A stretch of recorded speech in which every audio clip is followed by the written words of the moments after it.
Alhamdulillah ala ni'amihi dhahirah wal batinah qadiman wa hadithan wa ashhadu an la ilaha illallah wahdah la syarika lah wa ashhadu anna muhammadar rasulullah alladzi la nabiyya ba'da amma ba'd. Qala Allah ta'ala fil Qur'anil Karim a'udzu billahi minasy syaithanir rajim wa atasimu bihablillahi jami'an wa la tafarraqu al-ayat. Wa qala al-imam Malik rahimahullah lan yasluha akhiru hadhil ummah illa bima aslaha awwalaha. Hadirin hadirat, bapak-bapak, ibu-ibu anu dimuliakan ku Allah, alhamdulillah atas kudrah, iradah serta inayah Allah kita bisa dipertemukan kembali di tempat ini di tahun 2017 yang sekaligus menjadi alarm bagi kita bahwa setiap kali hidup kita tambah umur dan berganti tahun, berarti jatah usia hidup kita semakin berkurang. Kita tidak tahu apakah 2017 seluruh waktu yang Allah sediakan dapat kita lalui atau tidak. Yang jelas kita ingin agar 2017 ini kita manfaatkan agar jangan sampai masih terdapat absensi di hadapan malaikat. Ketika 2016 yang lalu kita masih banyak bolong, sebab lo masih kayaknya lo mikir rek bebenaran teh. Nah kulantaran masih loba mikir rek bebenaran, masih terlalu banyak mikir untuk beramal solih, sehingga 2016 terlalu banyak catatan absensi di malaikat. Nah karena itu semoga masuk di 2017 ini kalau bisa jangan sampai ada alfa dalam catatan absensi malaikat dalam urusan amal solih. Nah mudah-mudahan mengawali kajian kita 2017 di bulan ini merupakan satu di antara sekian banyak cara kita agar kita tidak pernah tertinggal di dalam meraih setiap peluang emas yang Allah berikan, yang Allah sediakan bagi kita, sehingga kita menjadi orang-orang yang dikategorikan sebagai orang yang mulia di hadapannya. Dan peluang yang dimiliki oleh umat Islam Indonesia umumnya, peluang bagi Jamiah Persis pada khususnya di dalam menegakkan kedaulatan agama dan kewibawaan negara yang insya Allah harus selalu kita kawal di dalam proses kehidupan ini. Maka materi kajian akan selalu saya ingatkan kembali, yaitu bahwa Allah Subhanahu wa ta'ala telah memberikan kekuatan kepada kita dengan tampilnya para ulama yang saya sebut dalam konteks periodisasi dan sinyalemen Nabi sebagai ulama yang istiqomah. Dan ini akan masuk pada babak baru seperti yang disinyalemen oleh Nabi, di mana umat Islam akan masuk pada satu fase ketika fase itu antara kawan dan lawan menjadi tidak jelas. Bahasa hadis menyebutnya al-fitan. Jadi bila umat Islam masuk dalam satu kondisi yang disebut al-fitan, maka Nabi memberikan gambaran ketika al-qaid khairun minal qaim. Situasi yang seperti ini, maka orang yang duduk lebih baik daripada orang yang berdiri. Tetapi wal qaid khairun minal masyi, orang yang berdiri masih lebih baik daripada orang yang bergerak atau berjalan. Itu gambaran saking sulitnya dipisah mana kawan, mana lawan, mana nu bener, mana nu salah. Kalau bahasa kami di kalangan anak muda itu punten bisa ayat kesamaan nami gitu. Terkadang tidak bisa dipisahkan, siang Edi, malam Eti gitu. Nah, itu laki atau awewe.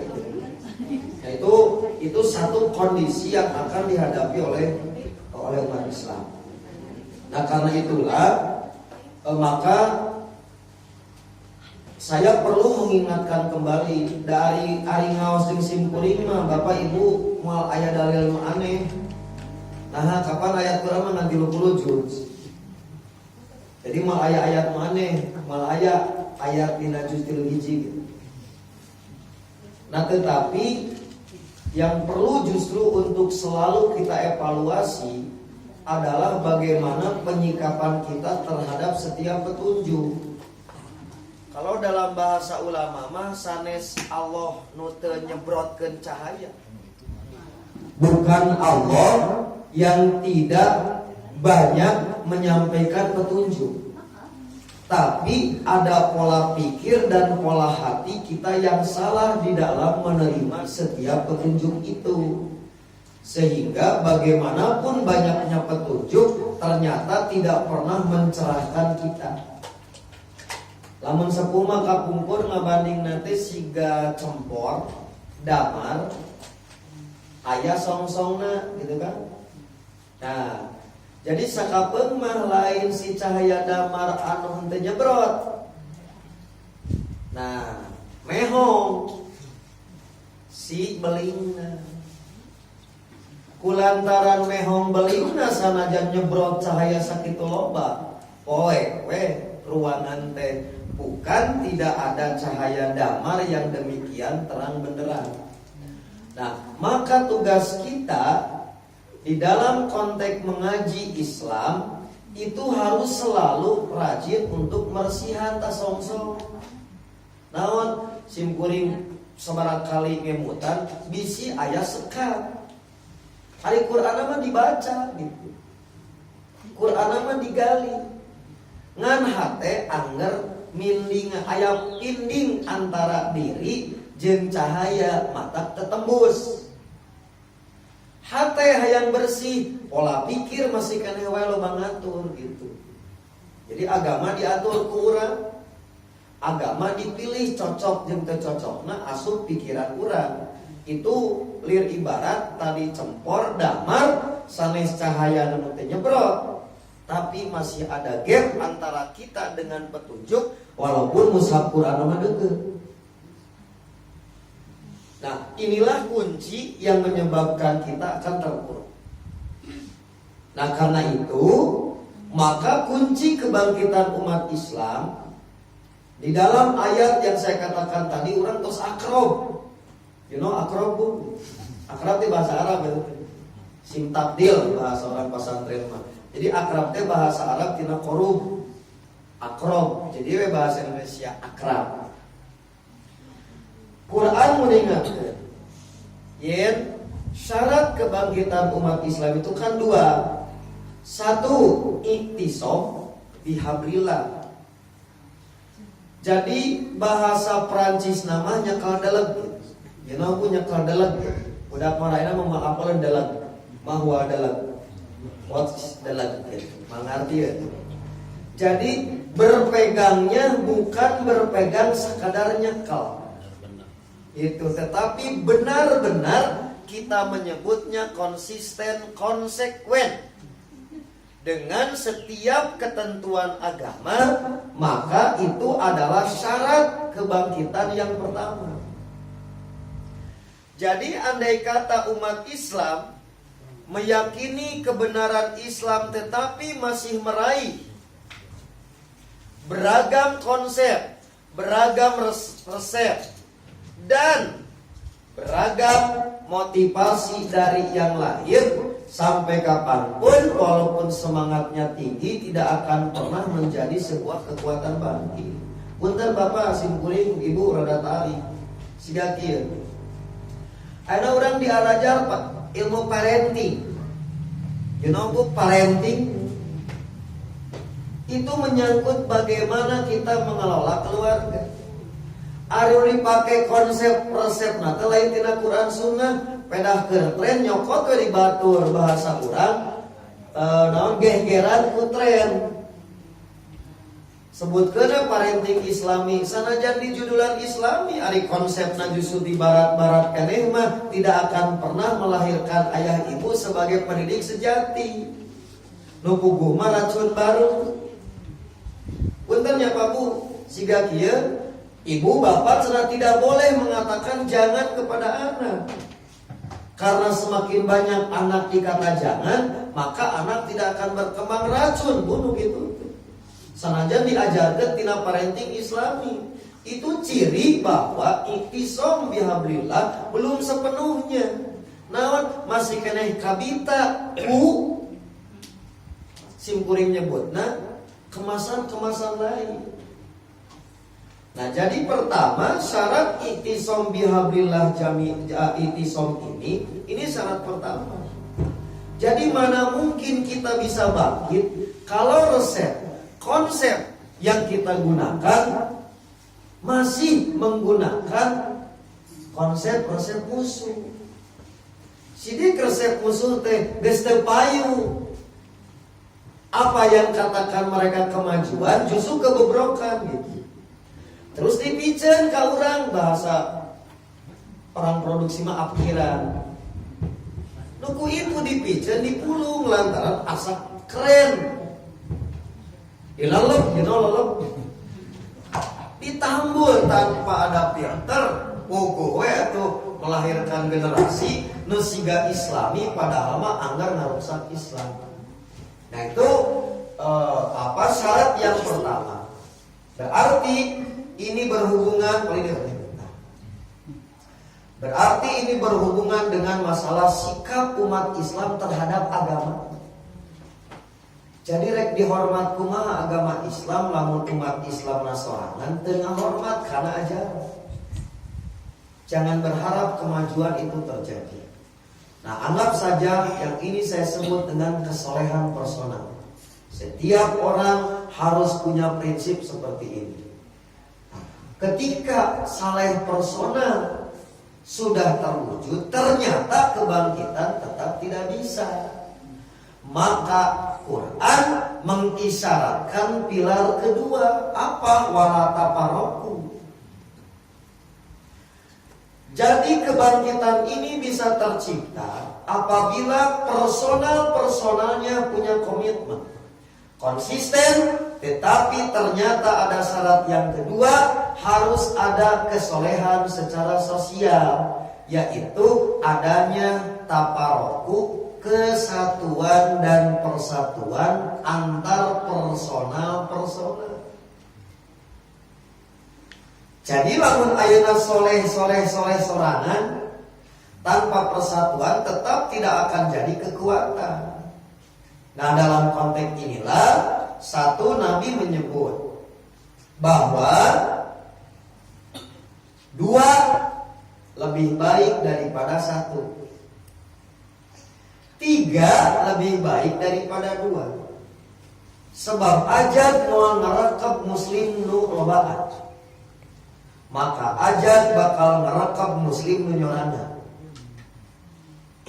Nah, kemudian oleh Ali bin Abu Thalib dirumuskan dalam bahasa al-haq bila nidomin yaglibuhul batil binidomin.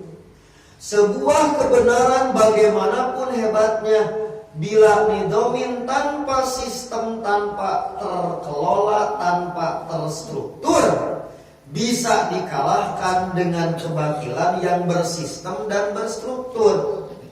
Hartosna naon? Berislam tidak bisa hanya ngandalkan semangat among. You know among budaknya tinggi. Jadi kia semangat among teh bring usum, kececes teh usum. Maka yang demikian akan dihancurkan. Nah, maka ibtirah inilah yang pernah saya sampaikan. Terkadang iblis mencederai melalui persoalan-persoalan antar sesama muslim. Punten yang bahasa kieu kan, tanpa masjid eta lain urang. Memang aya masjid nu lain, aya urang itu masjid, udah kabeh ge mau. Tapi itu akan membuat sekat. Sampai akhirnya itu teh muslim. Tapi karena itu laisa minna, bukan kami, bukan kita, itu adalah orang lain. Maka ini penyakit-penyakit yang pernah saya sampaikan kajian awal di tempat ini yang akan menggerogoti kekuatan Islam. Nah, maka ada dua yang diberikan oleh para ulama dengan kata-kata wala tafarraqu. Yang dimaksud dengan wala tafarraqu nanti bahasan ayat 2 Bapak Ibu, ayat pirqo, ayat purqo. Kalau pirqo itu perbedaan yang sifatnya masalah ijtihadi, tapi tidak menyebabkan perbedaan dengan kita dalam urusan akidah atau usul. Sementara umat Islam yang berbeda di dalam prinsip akidah sudah akan menyimpang disebutnya furqah. Maka lahirlah yang disebut dengan aliran sesat. Syiah, Ahmadiyah, ayeuna liberalisme, komunisme, nah itu masuknya furqah. Nah jadi ini sekali lagi bahwa garansi kebangkitan itu terus aya gitu. Dina Quran dibaca Quran. Malihan masa kapeung ditambul dicowel di sambal. Bahkan sering jadi slogan. Tetapi tanpa penyerapan penjiwaan diri dan merubah pola pikir sampai kapanpun, maka ajaran Islam ini akan berada pada rak-rak masjid dan musola, persis seperti ruksakna mushaf Quran di musola. Rek dipikeun Quran diantep bala jeung asa teu pantes Quran bala. Tong liwat sifatnya, Bu, pokoknya mau membocor ke kudu jangan juri ke kadeuleu pokoknya. Si orang si mau di dieu pokoknya dibacakeun. Sim kuring hiji di antara jami anu teu paling panuju wakaf Quran, wakafna Quran bungku. Kudu diutus jeung ngajar. Jadi pulak gitu Quran teh disebar. Sana rek maca, sana rek ngajar. Sidikna geus-geus oge panamru di masjid. Jadi Qur'annya tidak menjadi energi. Dan ini tidak sesuai dengan sunatul awalin. Kapan para sahabat mah ngidarkeun Qur'an teh jeung ahlul qur'ana diutus. Mushaf Utsmani diperbanyak, dibagi ke 6 wilayah. Setiap wilayah jeung guru nu rek ngajar. Nah, makanya punten kalau sekarang penyebaran Quran hanya Qurannya saja bukan tidak bermanfaat, bermanfaatnya kurang. Dan orang kafir mau sionon dengan gerakan wakaf Quran disebar. Nah, da apaleun tadi baca. Jadi sekarang harus mulai ningkat berpikirnya, bukan gerakan menyebar wakaf Qurannya, tapi nyiapkeun nyebar jeung nu ngajarkeun Quran. Maka itu yang akan dirasakan sebagai syarat kemajuan dan orang kafir pasti siana. Sebab ada yang menggerakkan kandungan dan ajaran Quran. Nah, bahasa Pak Isa Ansori mah gitu kan, bagaimana menurunkan petunjuk Quran Sunnah ke lapang, ke medan jihad gitu. Sebab ieu konsep nalika kahadap teu diturunkeun, ieu tertulis mulia Quran itu, tetapi kehidupan tidak akan pernah ternaungi karena tidak ada yang menggerakkan. Nah gitu. Jadi sekali lagi, dua syarat kebangkitan pada dasarnya sudah Allah berikan. Tinggal mau atau tidak umat Islamnya, maka tergantung itisom dan ittihad.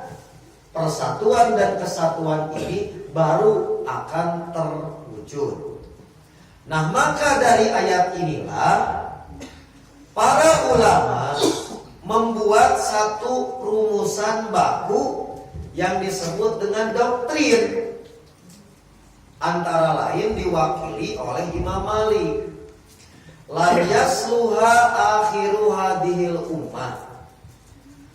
Umat Muhammad periode terakhir ini tidak akan pernah mengalami kejayaan, tidak akan pernah mengalami keberesan, tidak akan pernah mengalami kesuksesan illa bima aslaha awalaha, kecuali dengan resep yang dulu pernah mensukseskan generasi awal. Jadi andai kata resep nama kenu lain-lain gitu, komo gitu mah di apotek abal-abal model resepnya. Guys pasti jadi racun, sok sanajan secara kemasan, etalase atau nabi fisiknya bisa jadi seperti akan memperbaiki. Nah, maka orang kafir tahu. Ibu mah tak apal kan cariosan Imam Malik nama ibu? Halo. Terus kenalan sama Imam Malik? Tak aca. Da ibu mah nyebutkeun teu meunang madhab sih. Haram na madhab teh. Tapi terbau ke Imam Syafi'i. Nyebutna Imam Syafi'i urang mah. Coba berlaku Imam Syafi'i seperti Imam Syafi'i coba. Sami kan orang malaikat Imam Syafi'i gitu. Nah, jadi ucapan Imam Malik ini menunjukkan bahwa kemajuan Islam itu bukan utopia gitu, bukan mimpi. Lain sekadar alus di konsep, bukan, itu fakta yang sudah terbukti. So, mata abdi naros. Lamun dibanding jeung mushola ieu alus kana mana Masjid Nabawi zaman Nabi. Mushola ieu, Pak. Mata tong hariwang kepada mushola ieu nu kudu pikiran, lain mushola fisikna siga kieu, tapi kumaha mushola ieu cahayana nepi ka Eropa. Sebab Masjid Nabawi walaupun dengan palapah kormat, hanya dengan beralaskan kesik, cahayanya sampai ke Andalusia Spanyol. Nah, kapan lain bata-batuna? Tapi siapa yang menggerakkan, memancarkan cahaya itu? Jadi simpulnya mah yakin gaduh mau sholat siga kieu, lamun puguh imamna nu ngagerakeunana moal aneh, lamun nepi bisa jadi ke Afrika. Di mushola ieu teh minimal ngalangkungan YouTube kan bisa langkungnya. Dan banyak tonton dari tonton. Penting aing mushola geus aya di YouTube gitu. Wahai dunia, saksikanlah aku, kan gitu judulnya. Nah, jadi inilah sekali lagi problem utama umat Islam dalam konteks kebangkitan, dikarenakan kita justru belum kembali menggunakan resep yang pernah terbukti kejayaan. Nah, maka mari kita lihat. Hampir 30 tahun para ulama sedang mencari bagaimana mewujudkan resep ini. Bagaimana menyatukan umat ini.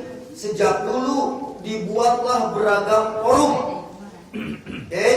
Dari mulai FUI, Forum Umat Islam, seluruh ormas, 40 ormas digabung. MUI berusaha sekuat tenaga sejak dulu sampai dibuat forum-forum. Tidak pernah ada yang mampu mensinergikan. Nah, kesimpulannya ngobrolnya bab kejadian gak sibuk kamari kan. Naon LSM preman bakal terangkan sampai urusan hari ini. Jadi ini upaya para ulama kumaha deui kitu carana ngahijikeun. Padahal Qur'annya sudah mengatakan begitu. Artinya sudah meyakini. Tapi kumaha meraktekeunana hingga akhirnya Allah memberikan cara yang saya sebut dengan manajemen ilahi. melalui kejadian surat Al-Maidah, maka suatu saat kita akan berterima kasih ke Ahok. Tapi syaratnya kudu asup Islam dulu. Karena gara-gara dikau umat Islam dipersatukan dengan kekuatan yang dahsyat yang selama ini ulama can mendatang. Cara jitu ngahijikeun ku Allah dibere kasus ieu. Ingat Bapak Ibu, ini baru satu ayat belum 30 juz. Jadi Allah punya cara gitu. Masalahnya tinggal keyakinannya sing buleun. Namun Bapak Ibu jadi orang Islam riweuh keneh dina hirup, ngarasa keun keneh berarti can buleun berislam. Mari kita kenang menjadi titik pemberangkatan kita menatap hari ini dan masa depan untuk diingatkan kembali. Silakan. Sing tarik ya Pak, yang masalah itu tuh ya Pak.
di lokasi ini. Jadi kalau melihat ini, anggap 7 juta itu 80% generasi muda. Jadi selama ini Allah memberikan sebuah kekuatan besar yang tidak pernah terpantau sebelumnya. Sebab yang terpantau itu ormas mainstream kan, tinggal kita NU, Muhammadiyah, Persis, maka itu ya. Ternyata Allah memberikan harapan untuk Indonesia ini dengan generasi baru yang terkadang tidak terlambat. Baru ada penampakan, mungkin. Kita penampakan itu belum semuanya. Mereka datang ke sini sekali lagi tanpa dibayar, tidak saling mengenal. Maka sekali lagi ini adalah sebuah kekuatan bahwa seandainya dua garansi tadi dipegang oleh umat Islam, maka Jumat inilah sudah memperlihatkan sinyalnya. Nah untuk itu, maka ternyata semua pihak terbelalak, bukan hanya mudah-mudahan Raja Salman jadi ke Indonesia. Tadi dikenalkan orang Cimaung ya, Raja Salman. Kalau besar ayat tim sim kuring namanya Salman. Ya bagus. Jadi ini tidak perlu dihitung oleh siapapun dan ini ada konsekuensi. Jadi bagi kita yang merindukan persatuan ketika selama 32 tahun sulit mencari apa yang bisa mempersatukan, lalu Allah memberikan jawaban. Maka fenomena ini tentu akan menjadi perwujudan dan semangat persatuan, rasa keadilan, ukhuwah Islamiyah dan kecintaan kepada nusa dan bangsa Indonesia. Punten Bu, jangan ditanya orang Indonesia soal NKRI, khususnya orang Persis. Sebab yang memerdekakan negeri ini dan merawat dari kemerdekaan itu siapa? Ulama. Da jelema nu hohowak gogorowokan Pancasilaisme tingkiraha lahirna oge. Makanya orang Islam khususnya Persis pasti cinta NKRI. Sebab kita yang orang tua kita yang memerdekakan, orang tua kita yang merawat. Mun bahasa simkuring ka barudak, jangan ragukan Pancasilais kami. Apa? Disoekeun dada merah putih nepi ka tulang-tulangna tuh. Jeung kadut-kadutna atau burung Garuda atau dina kadut begitu dipeset dipijet teh kadut teh palang hiar bau. Ini pada burung Garuda. Jadi ini catatannya. Nah, tetapi bagi pihak lain justru fenomena ini dianggap mengkhawatirkan. Bagi siapa? Bagi mereka yang justru tidak ingin Islam itu bangkit. Sebab apabila Islam ini bangkit, otomatis akan memberikan dampak positif kepada negara karena mayoritas umat Islam. Jadi terbayang Bapak Ibu, lamun umat mayoritas gering, muriah, itu NKRI itu muriah. Kan mayoritas ya umat Islam terus gering. Atau pundung. Cipu lamun pundung ke NKRI rekamarana. Cipu selatik mah mahasiswa Persis nu terbalik di Al-Azhar kajian ngelolok ke Sumenil. Kira aku ibu rek hijrah ke Sumenil, lamun pundung teh NKRI atau ka Cikapundung. Legakeun yang merentah Sungai Cikapundung gitu kan. Nah, jadi ini ada kekhawatiran. Nah, di antaranya karena mereka khawatir, maka mereka berusaha untuk menggagalkan dan memadamkan energi ini dengan beragam cara. Jadi mulai dari cara yang sifatnya pembunuhan verbal, bahasa lagi kayak nama gitu kan, melalui apa? Pembentukan opini bahwa aksi-aksi yang digalang oleh ulama ini adalah aksi intoleran, aksi anti kebinekaan, anti Pancasila. Disebar melalui media supaya orang menjadi antipati. Jadi persoalannya akhirnya dilokalkan menjadi persoalan ormas A, ormas FPI. Karena mereka tahu gitu bahwa ini kebangkitan bersama. Dicarilah bandul-bandul yang memungkinkan orang ngewa, damal mungkin nyebutkan Persis, kita kan anti Pancasila, mual. Sebab Persisma tidak pernah menimbulkan naon kegaduhan dapehul Persisma. Tewani kan? Nah, ari mereka mah karena sudah biasa melakukan itu, dicarilah gitu. Pernah gitu aya gerakan tadi radikalisme anu tiap gempa hadir. Nulungan masyarakat. Pernah diberitakan ke alusanana mual. Nu goreng patut cuplikan sepihak we gitu disebrotkeun teh terbentuk atau opini di dia. Ngaran FPI, ngaran Habib, ngaran ulama goreng. Kalau ditanya ke simkuring naon ge mana ka Habib? Emang Habib berdosa kepada Anda? Atas dasar apa Anda benci? Semakin Anda membenci ulama berarti semakin menambah amunisi ke musuh. Nah, jadi ini kan sengaja. Setiap kegiatan ini maka dibuat opini publik ini aksi intoleran, aksi anti kebinekaan, anti Pancasila. Segala rupa itu akan dibuat stigma itu karena mereka dalam posisi yang sekadang murian. Bahalama orang nu murian, munina digencet wae ti baheula. Ayeuna aya bangkit umat Islam, mereka sedang murian, maka beragam cara dilakukan. Kemudian upaya memecah belah anak bangsa diadukeun. Antara nasionalis, antara ormas lokal, kelompok adat Sunda dengan gerakan anti kebinekaan diadukeun sampai simkuring menyebut kriminalisasi para ulama. Nah, jadi lamun Bapak Ibu loba-lobandungan media tara ngaji itu pasti terjebak. Karena itulah keinginan mereka. Sebab mereka sekarang posisinya lemah. Cara satu-satunya cara nyebarkeun berita yang dianggap bisa menguntungkan mereka. Saha orang Islam dipikanewa ku Islam keneh. Itulah tujuan mereka sampai ulama akhirnya dibenci. Sagoreng-gorengna ulama dina istihad aya dalilna warasatul anbiya, para pewaris nabi. Samulia-muliana urang umat aya kitu dalilna. Jadi andai kata ulama ijtihadnya salah, tetap aya jaminan warasatul anbiya, mereka para pewaris. Sasoleh-solehna urang Pak individu eueuh Pak. Jaminan DMPR surga. Duka lamun di toiletna surga. Nah, mari saya ambil beberapa contoh kasus, yaitu dinyatakan sebagai anti Pancasila. Dan ini mencoreng Jawa Barat dan Bandung yang justru tidak sesuai dengan filosofi orang Sunda. Silih asih, silih asar, silih asuh. Makanya ini mustahil kejadian ini terjadi di depan Mapolda Jawa Barat. Itu kelakuan orang Sunda itu mustahil. Makanya akan kita lihat apa yang diinginkan sebenarnya dengan kasus Mapolda. Sampaikan hewa orang Bandung. Atau dipariksa bermawa jelema cenah gitu. Da ulama mah teu kudu nitah, Bu. Urang mah mereka naon kudu nitah, dan naon teu berwibawa urang.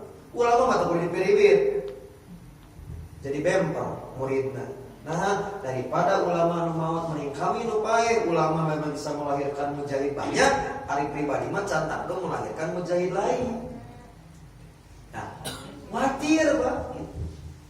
Kalau kau mau nyanyi ada batu mah carana kitu mikirna bisa datang dibayar.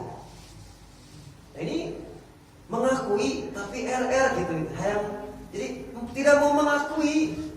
Hati letikna mah mengaku.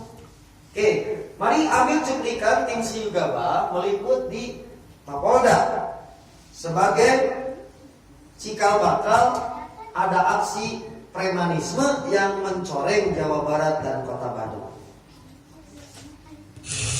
Yang perlu saya sampaikan, saya sangat terkejut.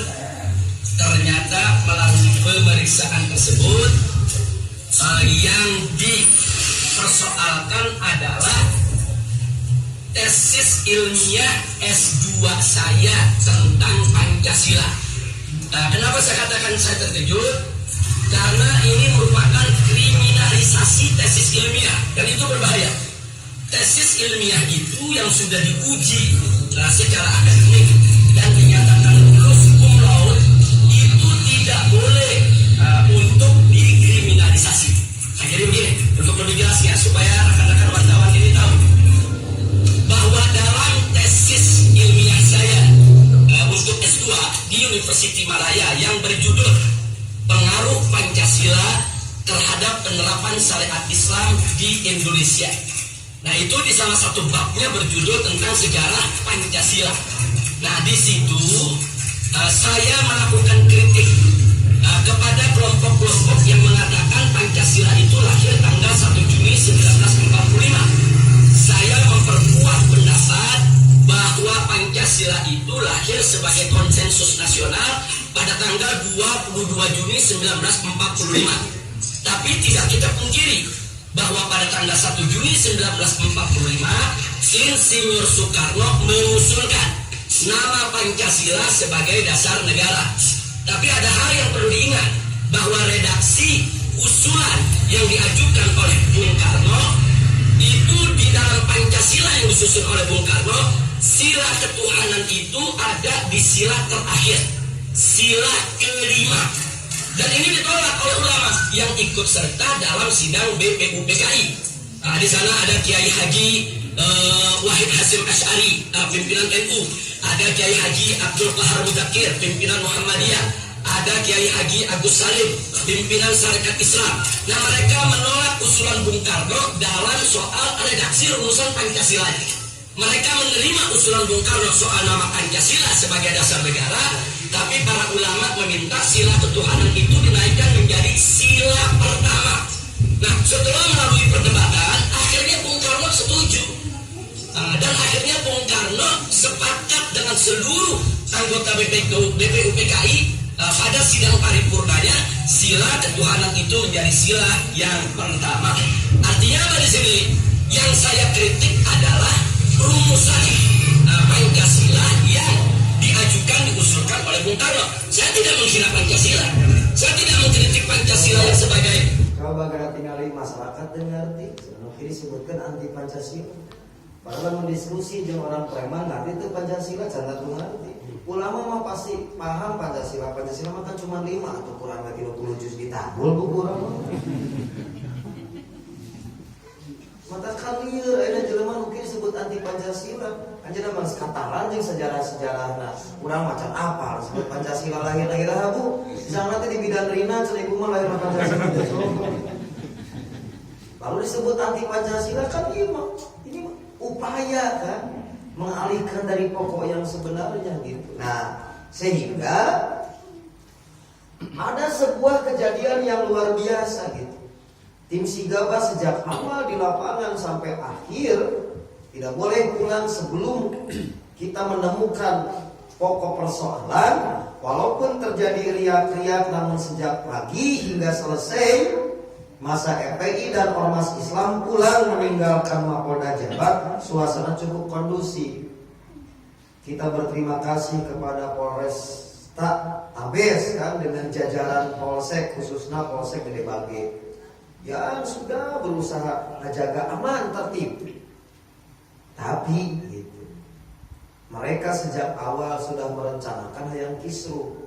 Nyari hati atuh Bu, di isu-isu pura nyurakan mancing tadi gubris mun basara mah kieu tapi ka PBA-kan simpuling hampir 5 jam gitu ya na videona gitu poyokan we gitu kan urang makalaka salat itu dangdutan gitu kan. Nah begitu geus gagal tah mun basara siga kieu gitu barulah mau buat sebab targetnya memang hayang nyen ricu. Siapa yang ingin membuat ricu bukan mereka, dan mereka mah balok, tapi nunitahnya. Maka merasa gagal dengan cara mengkisruhkan, walaupun sempat terjadi riak-riak, maka carilah mereka cara lain agar tetap targetnya kudu kisruh. Nah, inilah kasihan mereka gitu. Jadi terilayanan umat Islam. Nah, apa Bu? Umat Islam ngalayan manusia kieu ditampilkan perang ngan tingkat emper surga. Lain lawan urang telepal ngalawan mungkin. Urang mah kudu ngalawan ngagerakkeunana. Talamun ngalawan ngagerakkeunana surgana Firdaus. Hari kieu mah atuh setetes darah terjatuh lebar ngalawan mungkin. Ngalawan perman. Perman mah bukan parkir. Jadi lain tewani gitu. Cepat seorang sorry yang tidak level, gua nggak level dengan lu. Lain lawan anjeun orang mah gitu. Nah, sehingga anggap saja mereka akhirnya mencari-cari kesempatan dan kurang lebih seperti inilah hasil pengamatan jurnalis. Rek naon marana bet hadir dina acara pemeriksaan Habib dan tokoh ulama Islam hadir, mereka sengaja dihadirkan. Apa sebetulnya yang sedang dirancang? Ini cuplikan jurnalis Sigabar dan jurnalis yang lain. Hebat.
orang Sunda kelakuan sih gitu kan.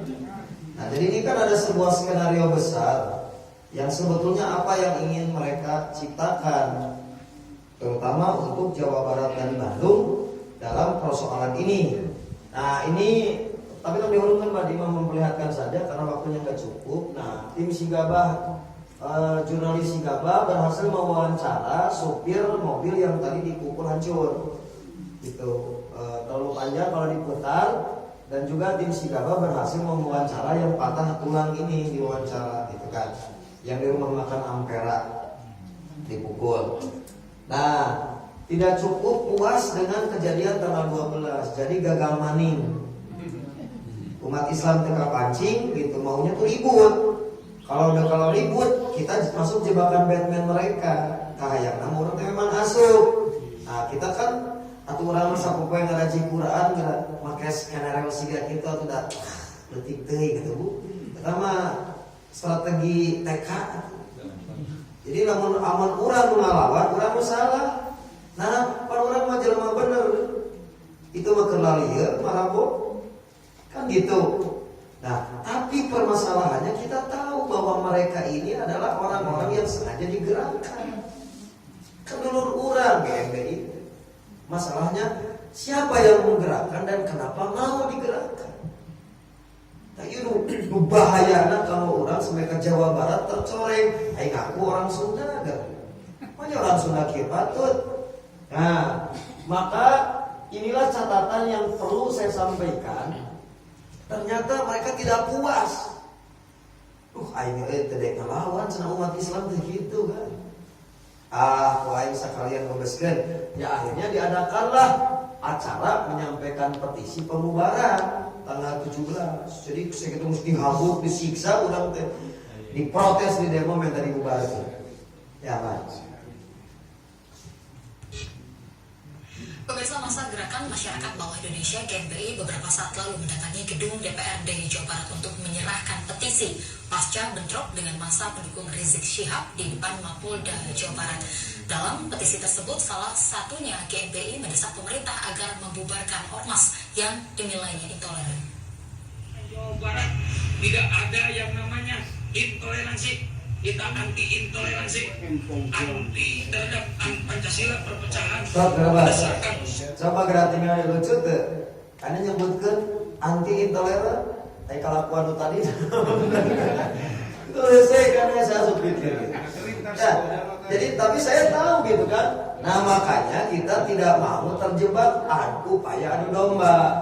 Maka kita gabung seluruh aliansi ormas, baik ormas Islam maupun Kemudaan Jawa Barat supaya tidak terpecah belah.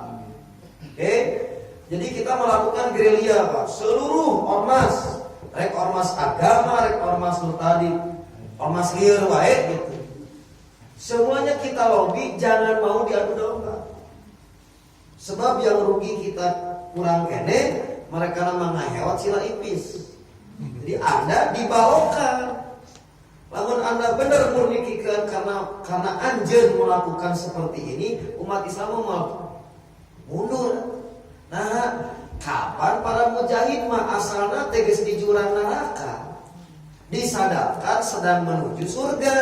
Hari itu mah keur di jurang neraka digebrus ka jero. Mau mundur kan? Lamun kikieuana murni inisiatif dia. Tapi karena kita tahu ini ada yang menggerakkan, kita mengingatkan tong daek jadi balok. Mereka buburu tapi nukieu. Pemina urusan kebangsaan, keagamaan, buburu masuk lah. Jeung tarung jeung preman pasar pek mejeuna gitu ya. Nah ini sekali lagi jadi upaya besar. Jadi kita lakukan komunikasi dengan seluruh OKP yang lain, terlepas dia Islam atau tidak, yang penting sepakat Jawa Barat harus kondusif, jangan mau diadu domba. Maka inilah yang didapat. Ini sekali lagi ini persoalan tantangan. Jadi satu yang harus diperhatikan oleh kita, bahwa mereka hendak memprovokasi agar umat Islam yang turun aksi bela ulama di Mapolda bertindak anarkis. Karena itu sekali lagi jangan terpancing. Itu jebakan Batman rendahan. Kita adalah manusia yang ingin menjadi orang suci, terlalu sayang bila kita harus terkotori hanya dengan provokasi model begini. Ini mah provokasi recehan. Nah, kapan sih kuring ge teu sekolah luhur nanti sing kuring teu kuliah.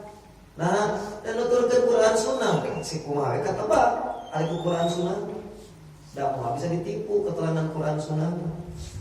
Yang kedua, umat Islam yang turun aksi bela ulama di Mapolda atau juga di tempat-tempat lain jika terprovokasi akan berbenturan dengan sesama anak bangsa. Karena itu, satu-satunya cara agar tidak berkepanjangan, tidak terjadi konflik horizontal antar bangsa, antar sesama anak bangsa, cuma satu kan, tegakkan hukum pada pelaku premanisme, tangkap aktor intelektualnya serta para penanggung jawabnya. Nah, kapan lebih mah jongos atau wati. Nah, tuh hayang duit mah tong kituan kantor nyarita we ka kuring nyarita ge unggul teh dibereun. Apa nyarek buburu gitu, ulah kitu buburu carana. Nyarita baik-baik, dibayar sabaraha itu 50.000 ku aing digantian 100.000 kan leuwih loba. Buku mulia dan bakal diajak ke masjid ku kuring mah hayang duit hayang syaratna ka masjid deui kan gitu. Itu mah mabok lah syaratna coba. Sampai mebeat itu tekor. Nya udah duit can ditarima geus di AO heula. Ya buku atuh beat begitu begitu narima teh bayarkeun ka warung hutang. Watir kan? Justru ku kieu teh ngahina kehormatan sebenarnya. Komol orang Sunda gitu kan, ngahina orang Sunda. Nah, rencana lain umat Islam yang turun aksi bela ulama di Mapolda jika bertindak anarkis akan berbenturan dengan aparat. Kahayangna gitu. Karena itu sekali lagi saya akan menyerukan dimanapun kajian, jangan mau dibenturkan dengan aparat karena aparat bukan musuh kita. Lamun kurang bentrok jeung aparat berarti kahayang mereka tercapai. Maka sedapat mungkin kita harus terus bermitra dengan mereka sebab mereka pengayom masyarakat bukan penggebuk masyarakat. Nah, jadi apa tujuan besarnya? Tujuan besarnya adalah kriminalisasi para ulama. Jadi dikriminalkan gerakan ulama ini karena mereka konsisten memperjuangkan keadilan, istiqomah memperjuangkan tegaknya kebenaran demi kemuliaan nilai-nilai agama dan kehormatan NKRI. Nah, sehingga lucu bisa nu anyar diadukeun kasusna Palu Arit urang nu ngadukeun jadi urang nu salah. Gitu kan? Jadi ini simkuring nyebatna dagelan yang tidak lucu. Jadi bodor anu garing. Gitu, terlalu mudah untuk dibaca walaupun oleh orang tekudu kuliah luhur. Nah, dak pandangan Quran Sunnah mas sekali deui sudah menyebutkan wa makaru wa makarallah. Mereka membuat makar sehebat apapun, tetapi Allah pasti akan membongkar makar mereka. Ini di satu aspek gerakan yang tadi itisam bihablillah. Kedua, ittihad wala ittiraq, maka menyebabkan sebagian pihak itu kebakaran jenggot. Kumaha carana supaya Islam teh ninggalkeun deui ajaran kesadaran ini jangan jadi energi. Kedua, nuretna hiji senam marisa, senam belah deui. Nah, ini sekali lagi jadi luar biasa energi dan mereka pun luar biasa tidak akan pernah berhenti. Nah, di sisi yang lain, maka kita memiliki peluang besar. Jadi entong kaganggu paku, benar dia. Jadi orang kerhusuk ya. Ahok perlu dipenjara, dikaleketek, supaya untuk dia perhatian teh, kadia energi numpul nabe kadia, beat pakai iya, pan gitu ya dapat cara nanti. Nah, tetapi di sisi yang lain, karena peluangnya besar, jangan sampai hal-hal seperti ini mengganggu gitu. Nah, gitu mungkul. Punten tong beja-beja ya aslinya. Jadi kieu ya pertarunganana. Sekarang mereka mengajak bertarung di tingkat nasional. Rek make cara ABC gagal wae.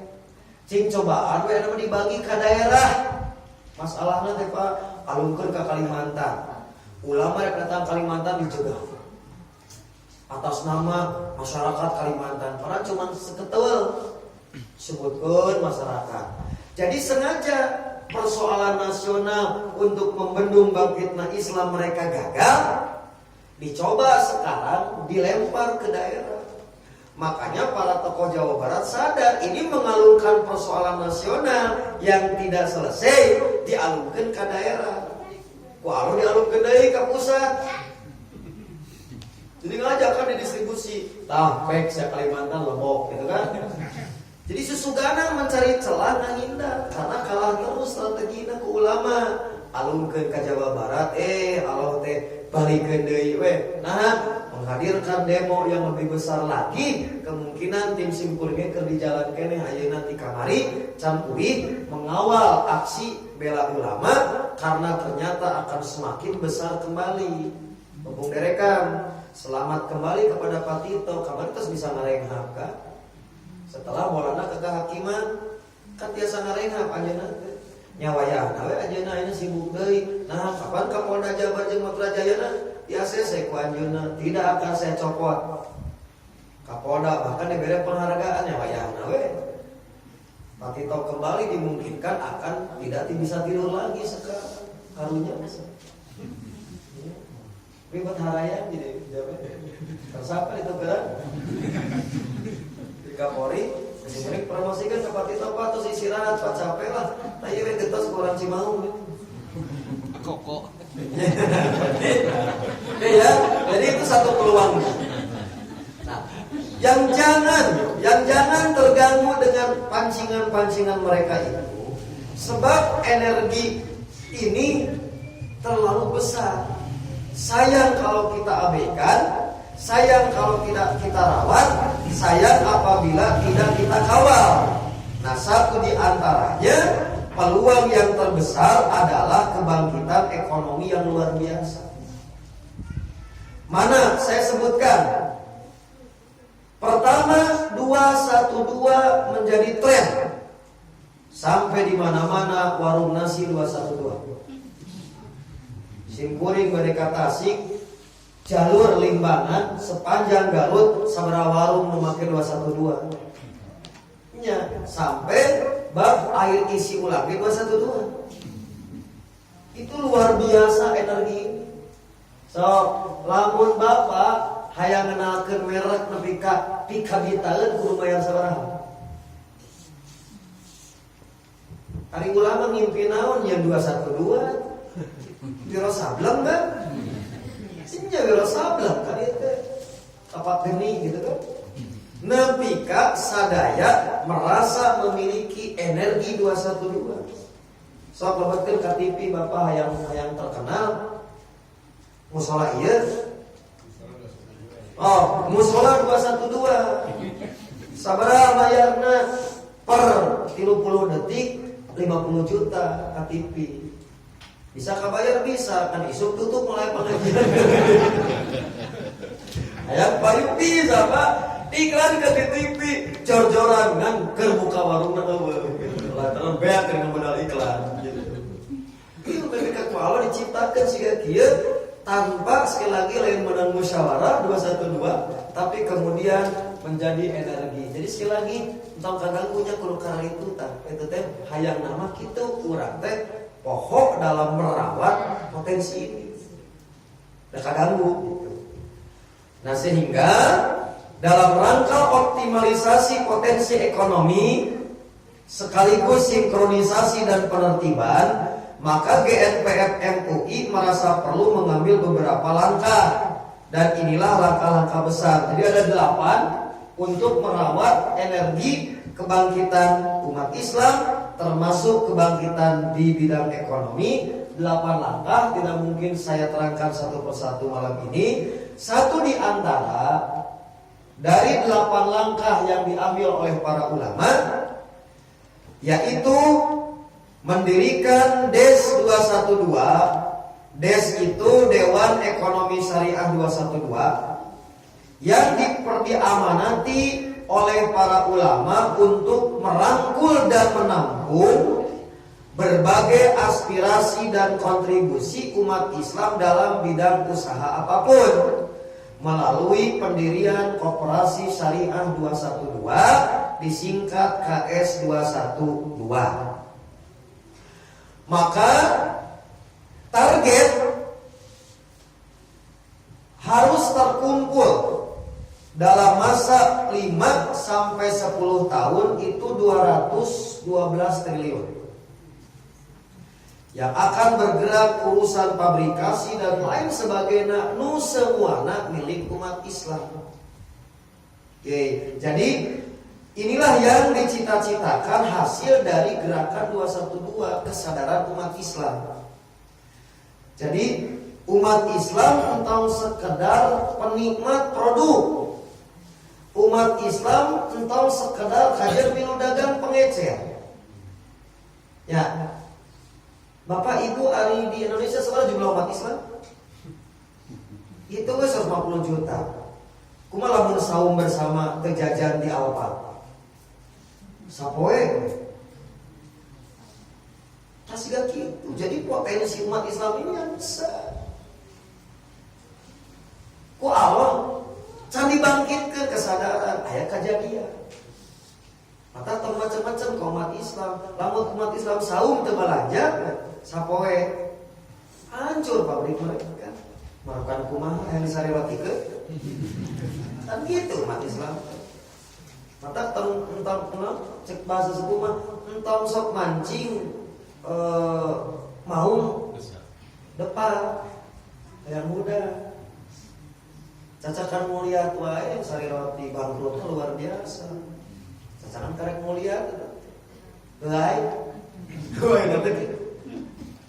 Umat Islam teh gitu kan. Nah, maka berdirilah Koperasi Syariah dan pada hari Jumat kemarin mulai dilakukan pendaftaran massal Koperasi Syariah dan alhamdulillah jamaah yang tergabung dalam jamaah Ibnu Hajar yang kami kelola tidak pernah akan absen sekali lagi dalam gerakan apapun ulama, dari mulai gerakan keilmuan, gerakan tarung pedeg gitu kan, sampai gerakan ekonomi. Maka seperti yang saya sampaikan, kami tidak mau alpa dalam catatan malaikat. Nah akhirnya dalam merespon gerakan GNPF tentang kebangkitan ekonomi umat, maka alumni umat Islam yang memiliki spirit 212 serta karena tadi 21 teh tren, banyak pihak yang juga memanfaatkan, bukan untuk umat Islam dan bukan untuk bela ulama. Maka kami proteksi orang yang daftar kepada kami lakukan dalam 2 fungsi. Pertama, fungsi ke dalam, kami sebagai mediator antara para ulama umat Islam yang memiliki semangat untuk kebangkitan ekonomi dengan kelompok yang kami bentuk untuk tujuan membentuk minimarket.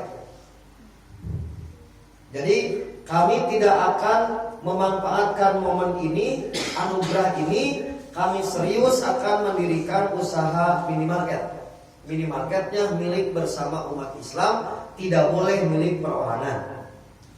Sementara keluar hubungan dengan GNPF dan Koperasi Syariah itu, maka kami sebagai media antara umat Islam yang tergabung dalam komunitas kami dengan Koperasi Syariah, dan kedepannya bila kami sudah mulai berjalan minimarketnya akan berposisi sebagai mitra. Nanti akan minta stempel member of 212 gitu. Misalkan minimarket umat Islam milik Cimaung, kan Cimaung harus bawah gitu kan, kan dengan GMBI gitu. Gerakan masyarakat bawah kan gitu. Member of 212 itu rencana yang kami lakukan hubungan dengan gerakan koperasi dan gerakan GNPF dalam bidang ini. Sehingga sekali lagi tidak ada aksi pun yang kami absen. Tujuannya untuk apa? Dakwahnya sederhana Bapak Ibu. Jadi selama ini kita punya dalil. Dalil itu cahaya. Yang kedua kita punya contoh, yaitu Abdurrahman bin Auf. Jika narasnya ya Mas, saya ditutup kajian dia. Bapak nu paling ageng di dia hutang gak dosa berapa? Paling naros di buri anu hutangnya 100 miliar. So, tapi itu beja-beja. Umar bin Khattab di akhir hayat meninggalkan hutang 1 miliar. Sugan teh panglobana aya sahabat lain dihitung kusim kuring hampir mendekati triliun hutang. Jadi lamun bapak ngarasari hirup hutang, bapak mah karek di dieu tah hutangna ieu sahabat mah geus di dieu Pak. Teu karelep ku hutang. Jadi sami kan? Hutangna bedana naon? Hutang itu mah nanjeurna Islam pi surgaeun Firdaus. Nya urang mah hutang ripu. Surgana kelas naon? Nah, jadi inilah yang menjadi contoh ternyata dalam beragam bidang. Sekali lagi Islam bukan konsep, tetapi sudah wujud karena sudah ada manusia percontohan. Saya ambil Abdurrahman bin Auf ini, bahwa Islam sejak dulu tidak pernah punya pasar kerjongkok. Di Mekah dikuasai oleh kaum jahiliyah, pindah ke Madinah pasar Jahawar gelisna oke milik Yahudi. Tetapi karena umat Islam punya modal mental besar dan tidak akan pernah mengenal lelah untuk berjuang dapi surgaeun tiap napas dan derap langkahna, maka inilah yang mampu menumbangkan pasar musuh lantaran boga modal nu batur teu boga. Jadi lamun ibu bisnis sebagai orang Islam ciut kudu ngaji deui. Tapi karek bangun teh mah bapak ibu keur aci gitu kan.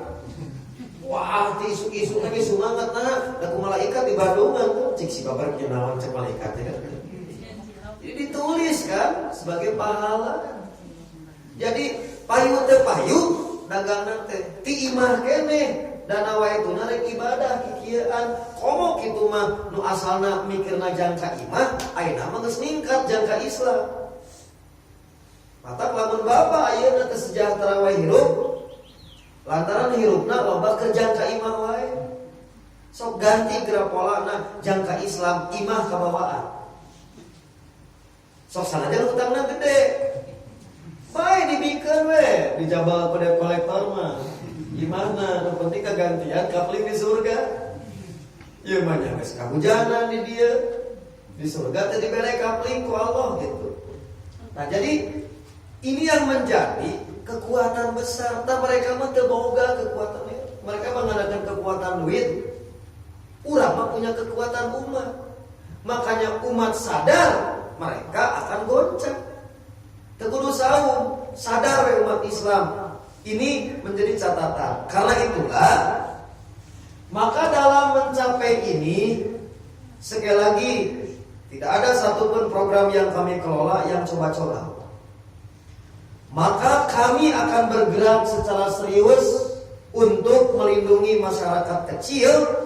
Bila di satu daerah belum ada, berarti dibuat minimarket. Kalau di satu daerah sudah ada warung, maka warungnya yang diprotek. Legeng nama didesain, direlayout. Jadi si warungnya jadi sudah minimarket gitu. Biar kami yang bertarungnya, karena masyarakat kecil mal kuat tarung melawan Indomaret, melawan Alfamart. Kalah terus kan? Nah, umat Islam bager deui. Apa peraturan pemerintah coba? Minimal 50 meter dari warung tradisional nggak boleh. Kenyataannya Babarat tak ada urusan ieu deui, terang ieu naon? Ieu kikieuan. Dal PS dulu. Gitu kan. Jadi ini usaha kita, sekali lagi insya Allah pasti akan memberikan kemudahan ini. Oke. Jadi begitu kami merencanakan ini, menangkap semangat dari GNPF untuk gerakan ini, kami kumpulkan umat Islam tong loba alasan terbuka duit. Lain hayang boga minimarket milik urang, bank milik urang, sabaraha bisana dibuat dari yang terkecil 50.000 sampai 15 juta. Cacakan sakieu Pak kusimkuring. Ku Allah tingali Pak dalam waktu 1 bulan tinggal. Matak sing gede hatene. Ketika kami membuat semangat satu oleh Allah dipertemukan. Hikmah 212 dengan orang-orang yang selama ini menguasai sistem di Indomaret, Alfamart, Jogja. Jadi orang Cina mah teu boga boga duit buku. Nu gaduh sistem minimarket supermarket orang-orang pribumi.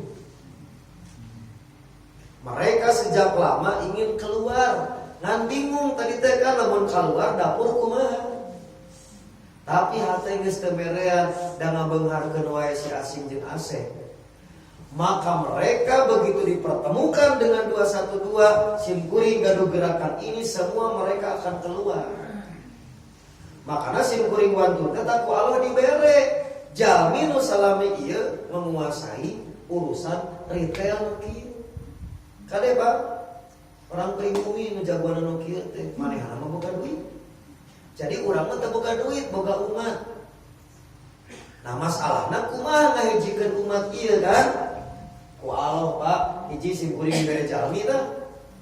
Semuanya sedang kuling ayeuna dikumpulkeun, semuanya kalau Islamnya sudah siap semua akan keluar. Nah termasuk anu gaduh Indomaret, Alfamart, ikan waralaba.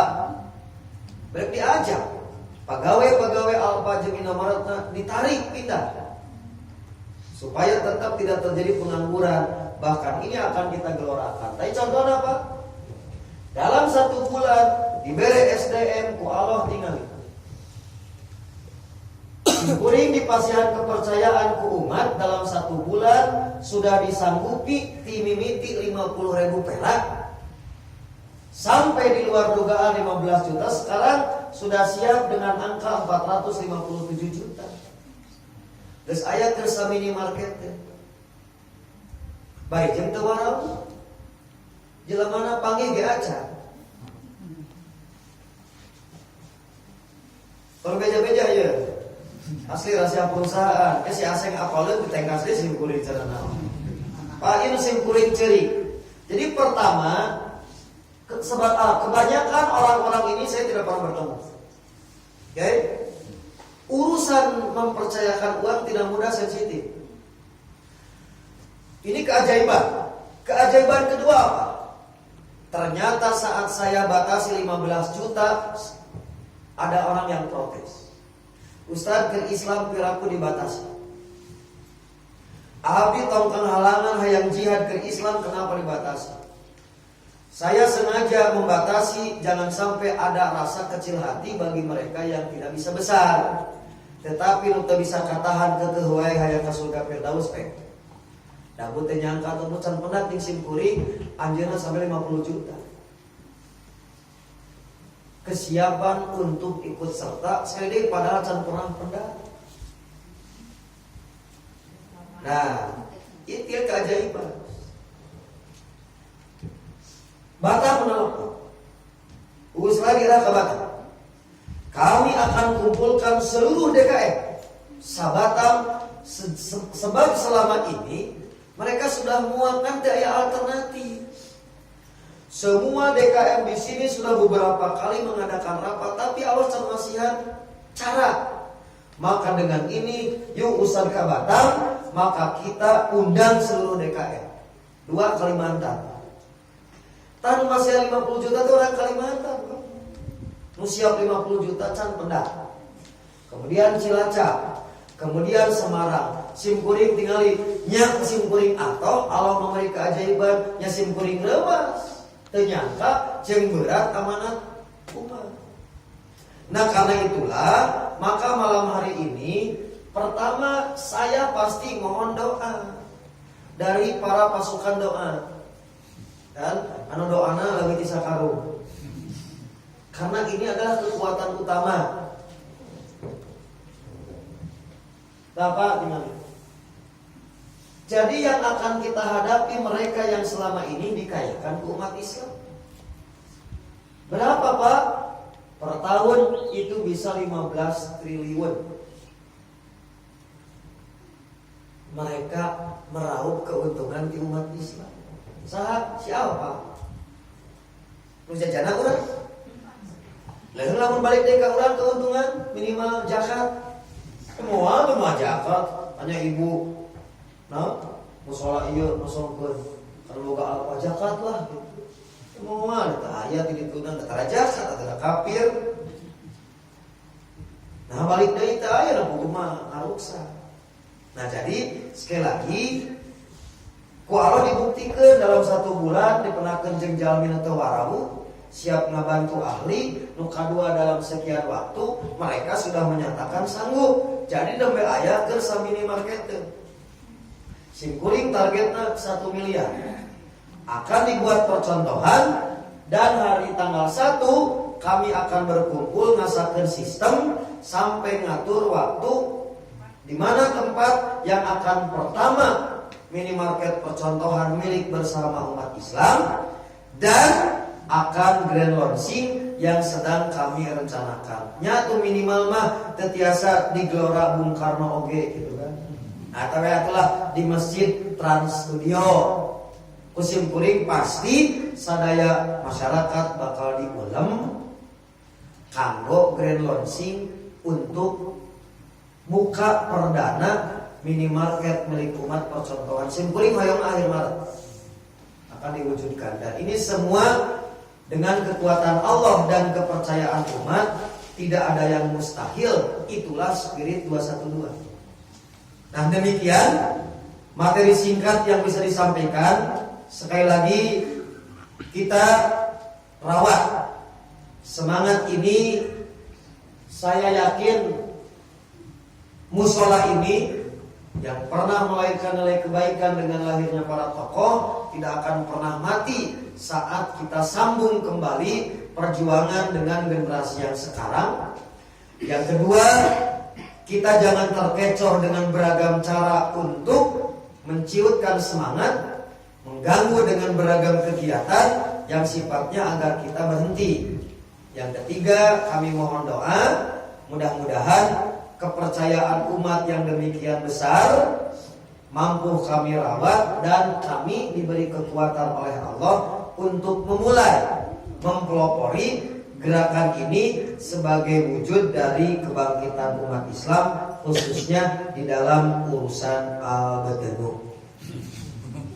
Nah setelah ditutup aya sakedik we waktos bisi aya nu bade naros diri panasaran mangga diantos urang mangpaatkeun waktos. Aqulu qouli hada wa astaghfirullah li wa lakum.